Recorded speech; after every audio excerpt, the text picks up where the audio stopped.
Nagpatulong na rin pala ako sa partner ko para maayos na tong garden ko. Hello everyone! Welcome to my mini vlog. Kailangan natin magawa ng mahigit 3 minutes na video kasi nire-request ni Lolo Mets. Kailangan nating sundin. Na-miss niya yata yung mga video kong mahahaba. Ay, charot! For sure naaalala nyo kung ano to kasi ito yung garden na pinagawa ko at naipakita ko na nga sa inyo yung kinalabasan nito pero yung paggawa hindi ko naipakita. Medyo tinupak nga ko dyan sa mga pinaggagawa niya kasi yung pinapakuha ko ay yung gagapangan ng beans pero yung ginawa niya ayan. Ewan ko kung para saan yun. Update naman sa mga mulberry fruit natin. Marami na namang bunga pero mga hilaw pa siya. Ayun yung mga hinog nasa taas.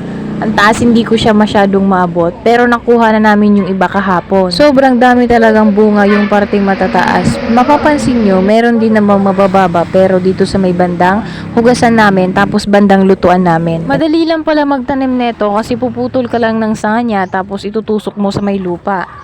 Sa mga gustong maghingi ng puno, punta lang kayo dito kasi for sure bibigyan naman kayo nila tatay eh.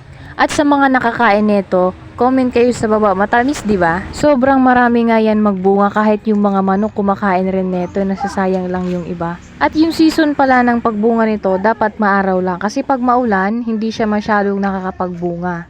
Kasi imbis na pahinog, pabulok yung papunta niya. At ayan naman, dyan yan sa may mabababang parte. Yan yung puno niya, sobrang taas, abot na dun sa may bahay, may bubong. At sana umabot kayo hanggang dito. See you sa next vlog. Bye-bye!